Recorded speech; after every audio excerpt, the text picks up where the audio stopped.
એટલે જ આપણા મહાપુરુષો કહે છે કે પુરાણોનું પઠન કરવું, ગ્રંથો વાંચવા, કારણ કે જવાબ છે.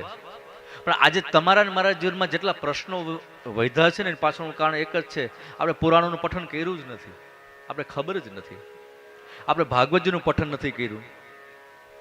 કોઈ પણ ગ્રંથ છે, સમય મળે ત્યારે રામાયણનું પઠન કરો, દેવી ભાગવતનું પઠન કરો, શિવ મહાપુરાણનું પઠન કરો, સ્કંદ પુરાણ, પદ્મ પુરાણ. ભગવાન વ્યાસે તો 18 પુરાણની સ્થાપના કરી છે સાહેબ. અને એવા જ પાછા બીજા 18 ઉપપુરાણ પણ છે. અને આ કોના માટે? તમારા ને મારા માટે, જેને બોરડીના બોર ખાઈ ખાઈ અને આ પુરાણ રચના કરી સાહેબ. આશ્રમમાં કોઈ જાતની ફેસિલિટીઝ નહીં સાહેબ. અને આવડો પરિશ્રમ, આટલી જહેમત ઉઠાવી સમાજ માટે. ભક્તોએ પૂછ્યું છે, બાપજી તમે કોના માટે આ પરિશ્રમ કરો છો? ત્યારે ભગવાન વ્યાસે બોલી ઉઠ્યા છે, હું સમાજ માટે કરું છું.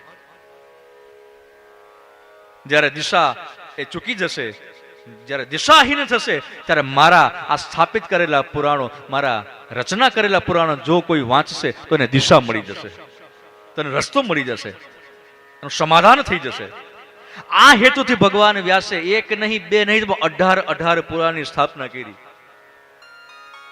તમારા મારા માટે કરુણા છે.